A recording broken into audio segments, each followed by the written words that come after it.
देश सत्ता राजनीतिक दल खडा गरेर देश लुट्ने लाइसेन्स प्राप्त गरेको होइन। सरकारमा बसेर आफ्नो मान्छेबाट जनतालाई उठीबास लगाउने, जनतालाई विदेश पठाउने र आफू मौज मस्ती गर्ने। एनसेलको कामदेखि लिएर पोखरा एयरपोर्टको कामदेखि लिएर अब यहाँ त के हो भने यो संसद नि जनाबे आम जनाबे खास छ। एउटै निर्वाचन प्रक्रियाबाट आउनेले कसैले 38 मिनट बोल्न पाउने, कसैले 2 मिनट भयो भने रातो बत्ती बल्ने। यो कुन यही हो जनाबे आम जनाबे खास। किनकि भ्रष्टाचारको बारेमा त बोल्नै पाउँदैन, किनकि उपसभामुखजीलाई रिस उठिहाल्छ। म सोध्न चाहन्छु, सत्ता गठबन्धनको कुन दलको संलग्नतामा बाल मन्दिरको जग्गा कब्जा गरिएको छ, लुटिएको छ? सत्ता गठबन्धनको कुन दलको कारणले छाया सेन्टर जो कमल पोखरी हुन्थ्यो, म राणाकालीन डकुमेन्टहरू पनि लिएर आएको छु, सबैको फोटोकपी। राणाकालको अहिलेको होइन, छाया सेन्टर रहेछ र सत्ता गठबन्धनकै नेताको त्यहाँ सेयर छ, कम्प्लिट रजिस्ट्रार काजलमा। सत्तामा बसन्जेरी जे पनि गर्ने, बाहिर बसेपछि राहवासी हुने जो प्रणाली छ यो गलत प्रणाली हो। अब देश यहीँ अडिराख्न सक्दैन, देशलाई यही अवस्थामा राखिराख्न सकिँदैन। राप्रपाले पछाडि फर्कने कुरा गरेको होइन, तर अब देश यहीँ बसिराख्न पनि सक्दैन। अब नयाँ सम्झौता गरेर अगाडि जाने कुरा गर्नु पर्यो। माननीय सदस्य, कसैलाई निषेध गरेर मुलुक अगाडि बढ्दैन भन्ने कुरा प्रमाणित भइसक्यो। हाम्रो अहम तुष्टिको लागि देशलाई बन्धक नबनाऊ। अब यो लोकतन्त्र, यो गणतन्त्र चाहिँदैन भनेको त यहीँ पनि सुनियो। के चाहिन्छ त अब भन्दाखेरि प्रतिगमन चाहिन्छ। एउटा प्रतिगमन त 17 सालमा भयो, अर्को प्रतिगमन 63 सालमा भएको थियो। अब हुने प्रतिगमन अब तेस्रो हो। त्यस कारणले हामी सबैले सजग हुनुपर्छ। र अहिले नेपालमा तपाईँ चाहिँ नेपालमा केही हुन्न, यहाँ सबका सब छोराछोरी, तपाईँ हाम्रा पनि छोराछोरी सब चाहिँ अमेरिका, क्यानाडा, अस्ट्रेलिया। हामीले अब घुस खान, भ्रष्टाचार गर्न किन पर्दैन भने हामीले त्यता पठाएका छोराछोरी यहाँ आउन्नन्। छोराछोरी स्वास्नी छोराछोरीको लागि यो घुस खाने, भ्रष्टाचार गर्ने, त्यसमा बरु हामी सबैलाई सल्यो भएको छ भन्ने कुरा मैले महसुस गरिरहेको छु। त्यसो हुनाले अब एउटा पार्टीको विचार गर्नलाई 3टा मिनटमा के बोल्न सकिन्छ? यही हो संसदीय प्रणाली। अनि सदनबाट सुशासनको कुरा, छेडखानीका कुराहरू अब नगरौँ। यो गरिरहँदा लामो श्रृङ्खला चल्छ, त्यस कारणले नगरौँ। मिडिया मेटेरियल बन्ने कि ल मेकर बन्ने यहाँहरूको छुट। हामी ल मेकर बन्नका लागि उपस्थित भएका छौँ। भ्रष्टाचारका फाइलहरू खुल्छन् त्यतिखेर र अन्य विभिन्न विषयमा चाहिँ ठुला दलका सर्वदलीय बैठकहरू बस्ने गरेको छन्। त्यस्ता सर्वदलीय बैठकहरूलाई यदि साँच्चै नै संसदलाई काम गर्ने थलो बनाउने र अघि हामीले भने जस्तो छेडखानी घुमाएर सिधै भन्ने थलोभन्दा कानुन बनाउने थलो बनाउने हो भने एउटा सर्वदलीय बैठकको प्रस्ताव आज संसदको रोस्ट्रमबाट गर्न चाहन्छु। यो सर्वदलीय बैठक भ्रष्टाचारको फाइल खुल्दा हुने सर्वदलीय बैठक या कुनै एउटा नियुक्तिहरूका लागि गरिने, भागभण्डाका लागि गरिने सर्वदलीय बैठक नभएर एउटा यस्तो सर्वदलीय बैठक बसौँ सभामुख महोदय, जहाँ त्यो बैठक बुढालिल कण्ठको आलिसान बैठक कोठामा होइन, खुमलटारको घरबेटीको घरमा पनि होइन, बालकोटको बारदलीमा पनि होइन र बालुवाटारको वातानुकूलित विलासी सरकारी बैठकमा होइन। दलित मुसहर बस्तीमा एउटा सर्वदलीय बैठक गरौँ जसमा 5वटा महत्त्वपूर्ण विषय सर्वदलीय निर्णयबाट पास गरौँ र सदनमा आउँ भन्ने प्रस्ताव राख्न चाहन्छु। ती 5वटा विषय: पहिलो, आर्थिक शिथिलता र आम नैराश्यता र युवा पलायनका लागि युवा केन्द्रित प्रोजेक्ट होप नामक अभियान सुरु गरौँ, जसमा मौद्रिक र वित्तीय नीतिका आधारमा समझदारी कायम गरौँ, अर्थात् कर्जाको स्वरूप र विस्तारबारे, करका दर र कर छलीको प्रकोप रोक्नबारे, आन्तरिक र बाह्य लगानी प्रवर्धन गर्ने बारे, नयाँ संरचनात्मक सुधारहरूबारे साझा मत बनाउन सकिन्छ कि सकिँदैन यसबारे सर्वदलीय बैठक गरौँ। सहकारी र लघु वित्त संस्थाहरूको कडा नियमन र पीडितहरूको रकम फिर्ता गर्न, सम्पत्ति रोक्का र जफत प्रक्रिया तुरुन्तै सुरु गर्न, कानुनी र प्रशासकीय तदारुकता देखाउन सक्छौँ कि सक्दैनौँ त्यही बैठकबाट पारित गरौँ र सदनमा लिएर आउँ। सर्वदलीय त्यस्तो बैठक गरौँ। मेरो दोस्रो बुँदा सुशासन र भ्रष्टाचार नियन्त्रणका लागि 2048 सालपछि नेपाल सरकारलाई प्राप्त सबै जनप्रतिनिधिको सम्पत्ति विवरण सार्वजनिक गरौँ, प्रेसले हेरोस्, जनताले बुझुन् अनि सम्बन्धित निकायले छानबिन गरून्। यस्तो अभूतपूर्व पारदर्शिता देखाउन सकियो भने मात्रै सुशासन हाम्रो अभिव्यक्ति होइन, साँच्चै नै विश्वसनीयता बन्न सक्छ। यो दोस्रो विधेयकमा बुँदामा सर्वदलीय बैठक गरौँ। तेस्रो बुँदा रुग्ण भौतिक आयोजनाको व्यवस्थापन गरौँ। ढिलासुस्ती र भ्रष्टाचारको मुहान बनाइएका देशैभरि अलपत्र रहेका ठुला आयोजनामाथि अब हस्तक्षेप गरौँ। 2075 सालमै ल्याइएको द्रुततर निर्माण तथा विकास सम्बन्धी विधेयक पास गरौँ। सर्वदलीय बैठकमा मेरो एउटा प्रस्ताव छ। मेरो चौथो प्रस्ताव छ सर्वदलीय बैठकका लागि शिक्षा, स्वास्थ्य र सामाजिक सुरक्षाका सङ्कट समाधान गर्नको निमित्त। सिप र सिकाइको सङ्कट छ, स्वास्थ्य बिमाको अपर्याप्तता छ, कुपोषणको महामारी छ र धान्न नसकिने सामाजिक सुरक्षाको मोडलबारे शीर्ष नेताहरूले कहिल्यै छलफल भएको देखिएको छैन। हामीले सुरु गरेका छौँ यस्तो नीति मन्थन र यो श्रृङ्खलामा सहभागी हुने प्रस्ताव, म सर्वदलीय प्रस्ताव यहाँ राख्न चाहन्छु, जहाँ विश्वविद्यालयको कुलपति प्रधानमन्त्री होइन, मेरिट बेसमा क्षमतावान मान्छे आउने कुराको सुनिश्चितता गरौँ। परराष्ट्र मामिला सम्बन्धी विषयमा एउटा प्रस्ताव राख्न चाहन्छु सभामुख महोदय।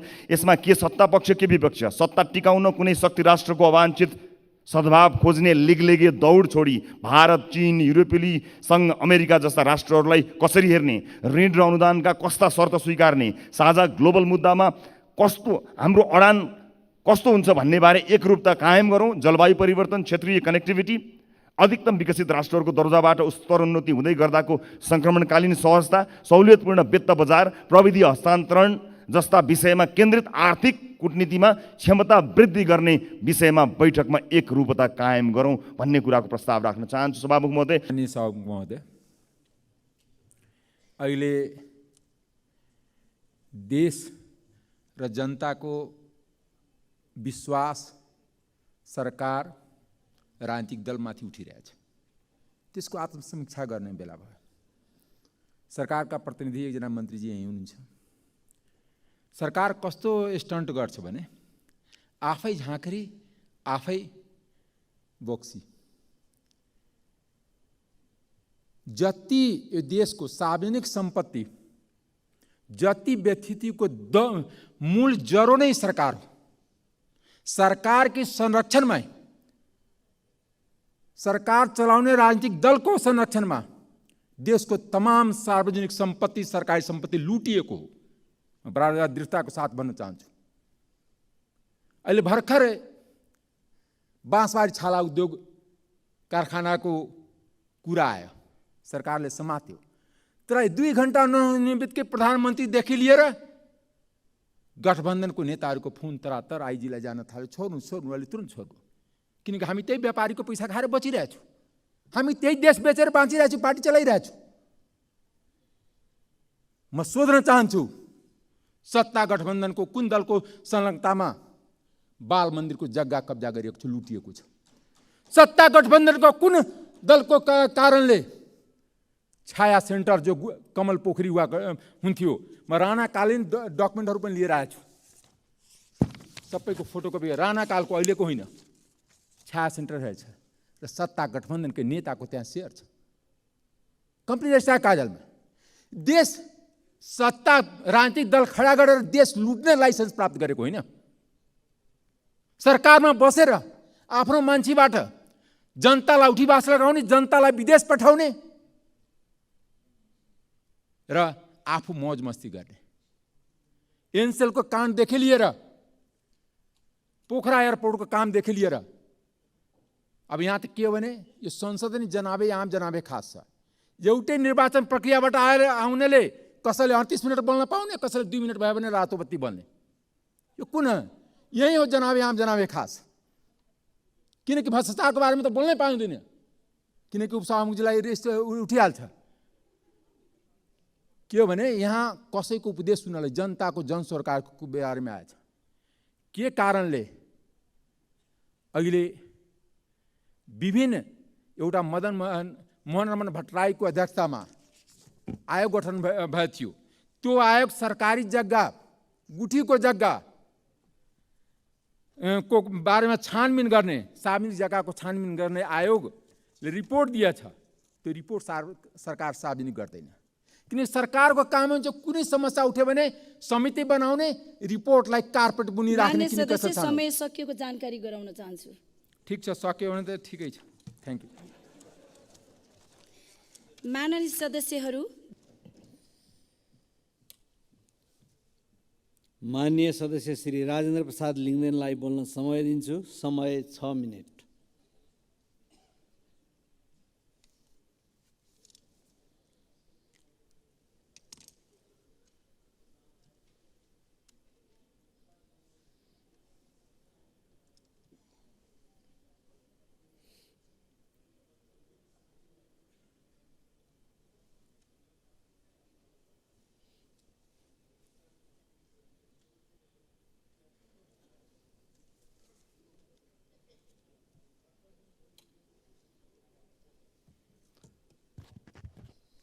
सम्माननीय सभामुख महोदय,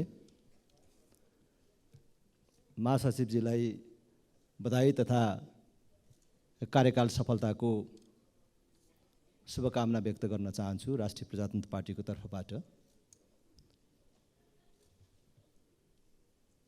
अहिले सभामुख महोदय, देश एउटा टक्क अडिएको जस्तो अवस्थामा छ। हामीले जतिसुकै सरकारको तर्फबाट सुशासनका, विकासका, प्रगतिका, प्रजातन्त्रका कुराहरू सुने पनि देश अगाडि बढ्ने होइन, बरु कैयौँ सन्दर्भमा पछाडि सरिराखेको अवस्था छ। अगाडि त कहाँ मात्रै बढेको छ, भ्रष्टाचार र लुटमा मात्रै अगाडि बढेको छ। अहिले भ्रष्टाचार कहाँ कहाँ छ भनेर खोज्ने होइन कि भ्रष्टाचार चाहिँ कहाँ चाहिँ छैन त्यसरी हेर्नुपर्ने अवस्था देशमा विद्यमान छ।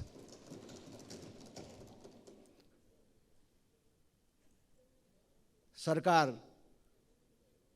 ठुल्ठुला प्रगतिको कुरा गर्छ, सुशासनको कुरा गर्छ, तर अहिले यही सरकार र विगतमा समेत खास गरी हामीले देशमा राजनीतिक परिवर्तनको नाममा, गणतन्त्रको नाममा जुन अहिले अभ्यास गरिराखेका छौँ, यो अभ्यासका यी वर्षहरूमा कुन सरकारको पालामा, कुन क्षणमा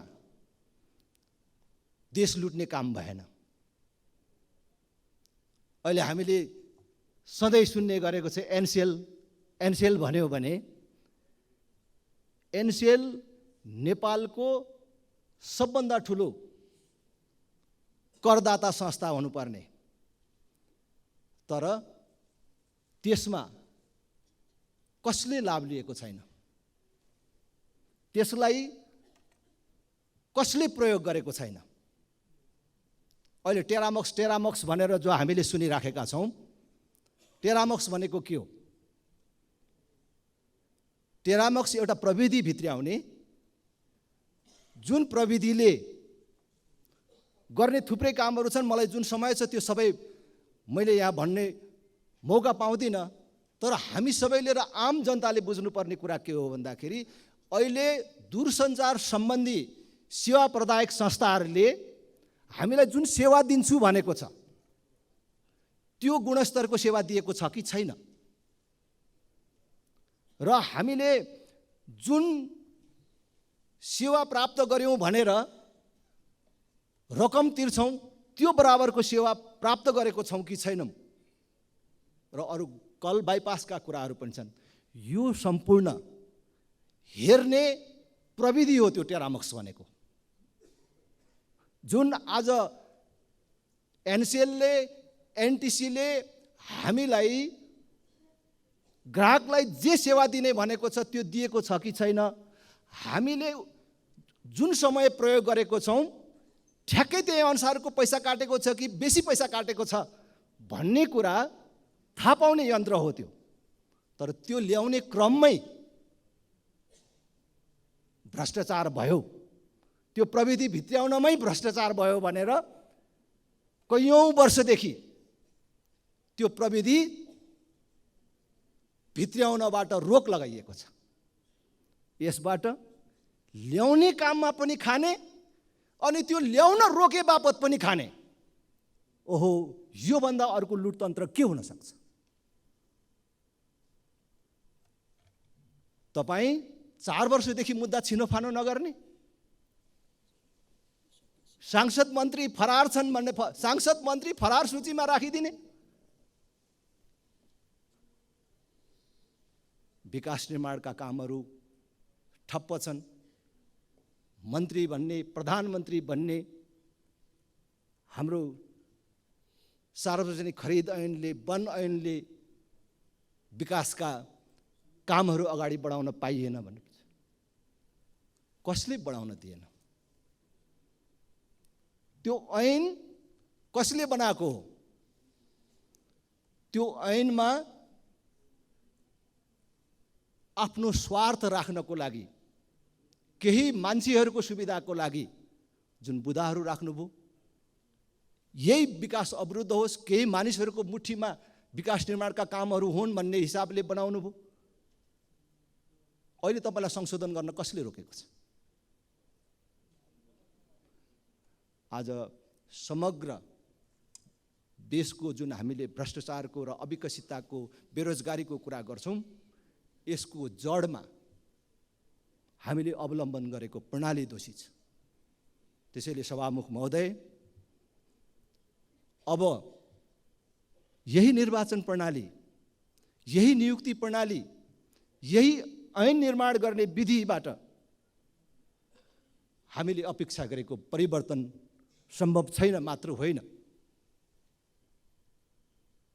कुनै हालतले देश अगाडि बढ्न सक्दैन।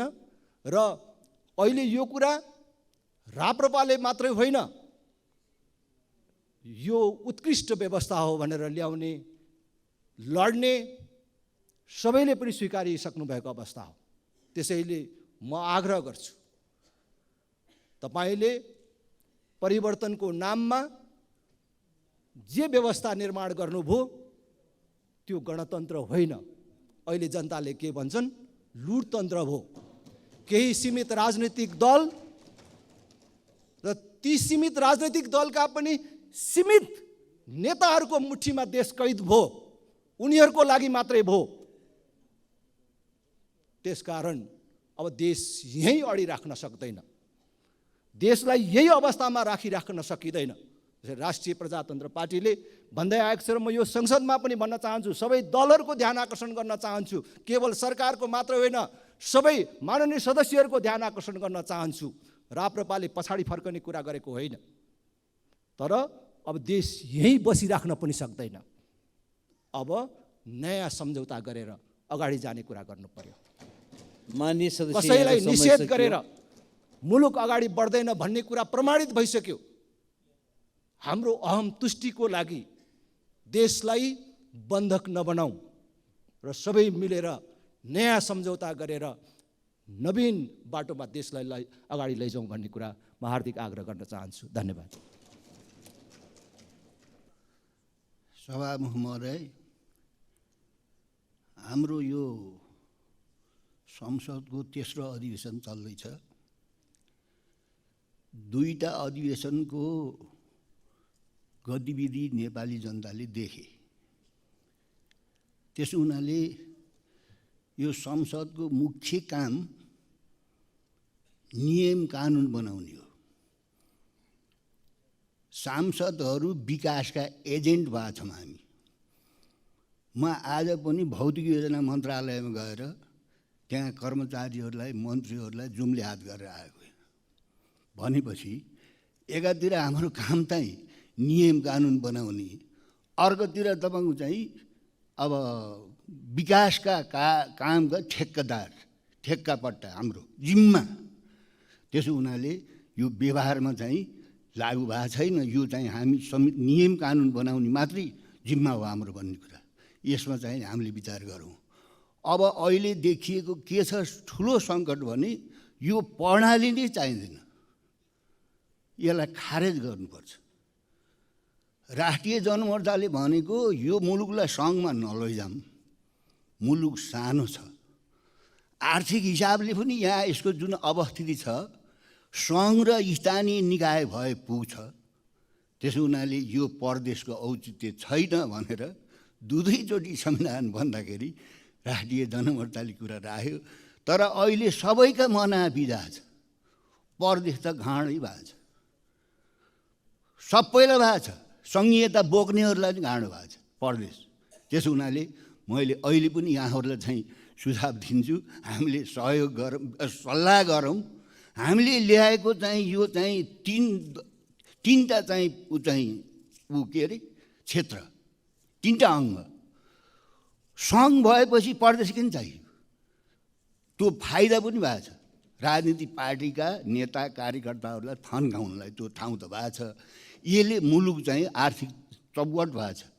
अहिले देशमा के छ भन्दाखेरि तपाईँ चाहिँ नि अब यो लोकतन्त्र, यो गणतन्त्र चाहिँदैन भनेको त यहीँ पनि सुनियो। के चाहिन्छ त अब भन्दाखेरि प्रतिगमन चाहिन्छ। एउटा प्रतिगमन त 17 सालमा भयो, अर्को प्रतिगमन 63 सालमा भएको थियो, अब हुने प्रतिगमन अब तेस्रो हो। त्यस कारणले हामी सबैले सजग हुनुपर्छ। र अहिले नेपालमा तपाईँ चाहिँ नेपालमा केही हुन्न, यहाँ सबका सब छोराछोरी, तपाईँ हाम्रा पनि छोराछोरी सब चाहिँ अमेरिका, क्यानाडा, अस्ट्रेलिया। हामीले अब घुस खान भ्रष्टाचार गर्न किन पर्दैन भने हामीले त्यता पठाएका छोराछोरी यहाँ आउन्नन्। छोराछोरी स्वास्नी छोराछोरीको लागि यो घुस खाने भ्रष्टाचार गर्ने, त्यसमा बरु हामी सबैलाई सजिलो भएको छ भन्ने कुरा मैले महसुस गरिरहेको छु। मान्य सदस्य, समय सकियो। त्यसो हुनाले अब एउटा पार्टीको विचार गर्नलाई 3 मिनटमा के बोल्न सकिन्छ? यही हो संसदीय प्रणाली। सत्तामा बसन्जेरी जे पनि गर्ने, बाहिर बसेपछि राहवासी हुने जो प्रणाली छ यो गलत प्रणाली हो। माननीय श्री प्रभु शाह, समय 3 मिनट।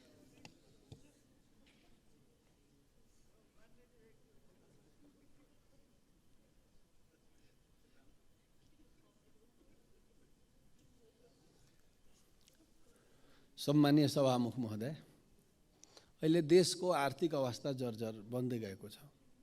आर्थिक अवस्था भयावह हो, देश असफलताको तरारमा उभिरहेको स्थिति छ, जहाँ जो पाए लुटमै व्यस्त छ।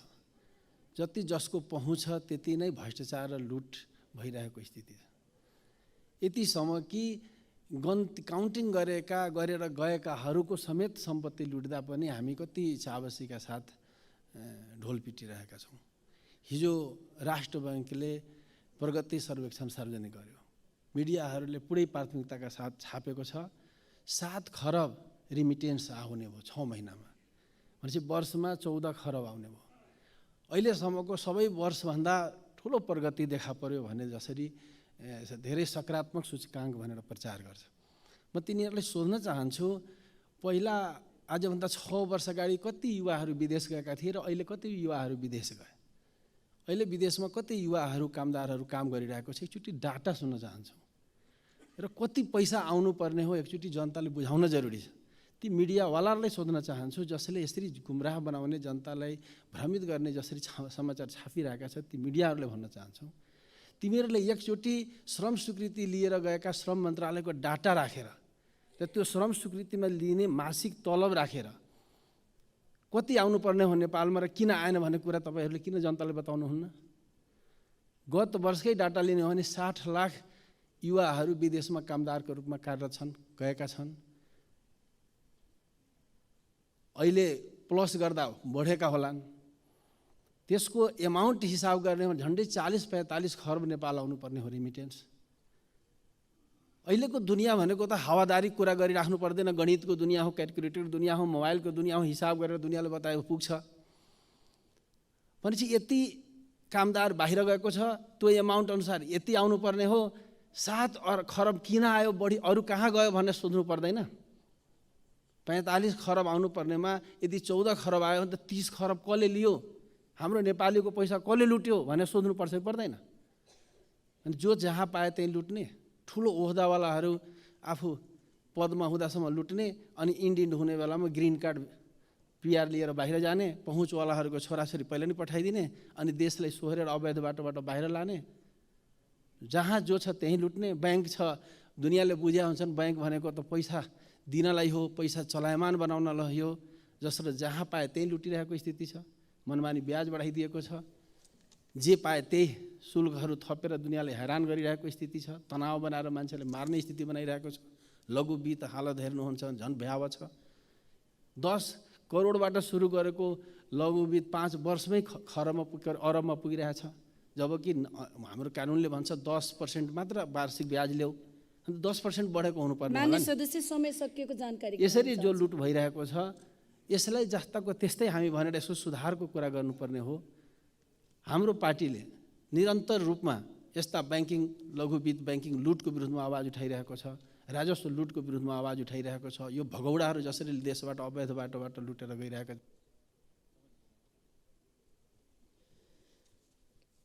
माननीय डाक्टर अमरेश कुमार सिंह, समय 3 मिनट।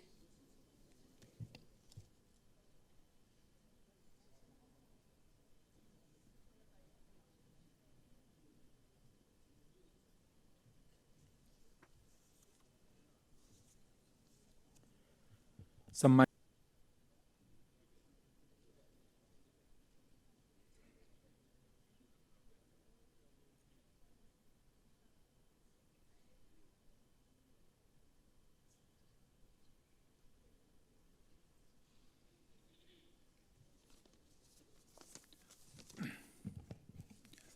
सभामुख महोदय, प्रतिनिधि सभाको यो तेस्रोमा अधिवेशनमा देशको सार्वभौमिकता र कामदार वर्गको हितमा विधेयक पारित हुने र सरकारलाई आवश्यक निर्देशन र स्वनिर्देशन कार्यान्वयनको अनुगमन समेत हुने अपेक्षा गर्दछु। नेपाल मजदुर किसान पार्टीको स्थापना 2031 माघ 10 गते भएको हो। पार्टी स्थापनाको 50 वर्षको सो अवसरमा सम्पूर्ण नेपाली जनतामा सत्य र न्यायको पक्षमा उभिने शक्ति प्राप्त होस् भन्ने शुभकामना दिन चाहन्छु। नेपाल मजदुर किसान पार्टी स्थापना भइसकेपछि पुष्पलालजीले अध्यक्ष नारायणमान बिजुक्सेजीसँग आफू पनि भक्तपुर आउने बताउनु भएको यहाँ उल्लेख गर्न चाहन्छु। 2046 सालको जनआन्दोलन र 2062-63 सालको प्रतिगमन विरोधी आन्दोलनमा नेपाल मजदुर किसान पार्टी राष्ट्रिय पार्टी हो। 2063 सालको अन्तरिम संविधानमा नेपाल मजदुर किसान पार्टी, नेका, एमाले, माओवादी समेत 8 पार्टीको नाम राष्ट्रिय पार्टीको रूपमा उल्लेख भएको हो। अहिले चुनावमा 3% मत नआएको भनी नेपाल मजदुर किसान पार्टीलाई राष्ट्रिय पार्टी नथान्नु र कार्यव्यवस्था समिति एवं सुनवाई समितिको सदस्यमा नराख्नु निर्दलीयता जस्तै हो। चुनावमा माफियासँग पैसा लिएर धेरै स्थान जित्नु र परीक्षामा नक्कल गरेर पास हुनु उस्तै हो। नेपाल मजदुर किसान पार्टी यस्तो गलत काम गर्दैन। नेपाली जनता पुँजीवादी गणतन्त्र होइन, समाजवादी गणतन्त्रको पक्षमा छन्। सभामुख महोदय, एउटा सिद्धान्तच्युत पार्टी सदस्य सङ्ख्या धेरै र देशभरि फैलिए पनि सरकारमा पुगे पनि त्यो पार्टीको पतन निश्चित हुनेछ। विश्व कम्युनिस्ट आन्दोलनले कम्युनिस्टहरू पुँजीवादी सत्तामा जानु, कामदार वर्गको विरोधमा शोषक वर्गसँग घुस खानु जस्तै हुने पनि देखिएको छ। सिन्धुपाल्चोक जिल्लाको लिसङ्खुपाखरको सिक्रे र काभ्रेपलाञ्चोक जिल्लाको मण्डनदेवपुरको सिपाघाटका स्थानीय किसानहरूको 8-10 पुस्तादेखि कमाउँदै आएको जग्गामा नापी रोकिएको हुँदा तत्काल नापी टोली पठाउन सरकारको ध्यान आकर्षण गराउन चाहन्छु। रसुवा जिल्लाका जनताले जिल्लामा आलु खेती, पशुपालन, पर्यटन र जलविद्युत उत्पादनमा जोड दिनुपर्ने बताएको तर्फ सरकारको ध्यान आकर्षण गराउन चाहन्छु। सिन्धुली जिल्लाको सदरमुकाममा 60,000 परिवारलाई पीडा दिने मरिनपटलाई सानो कर्करदेखि खट्टारसम्म पुराना बस्ती यथावत राखी दायाँ बायाँबाट अलाइनमेन्ट बनाउन सरकारको ध्यान आकर्षण गराउन चाहन्छु र रोक्का घर जग्गा फुकुवा गर्न पनि सरकारको ध्यान आकर्षण गराउन चाहन्छु। नुवाकोटको पिपलटारदेखि बतार हुँदै ढुङ्गेसम्मको घर जग्गाको उचित मुआब्जा दिएर सडक विस्तार गर्न जनताको आवाज म यहाँ राख्न चाहन्छु र नुवाकोटको बटार आदर्श बहुमुखी क्याम्पसमा भएको अनियमितताबारे छानबिन समितिको प्रतिवेदन सार्वजनिक गर्न सरकारको ध्यान आकर्षण गराउन चाहन्छु। मान्य सदस्य, समय सकिएको जानकारी। एक सेन्टेन्स। उद्योग व्यापारीको भेषमा चौधरी ग्रुपका अरुण चौधरीले तत्कालीन बाँसबारी छाला जुत्ता कारखानाको 10 रोप्ने जग्गा आफ्नो नाममा हत्याएको र सो विषयमा यस संसदका सदस्य समेतको माननीय संलग्नता सदस्य, भएको समय सकेको जानकारी हुनाले गराउनुहोस्। सम्बन्धित दल नेकाले स्पष्ट पार्न अनुरोध गर्दछु। धन्यवाद।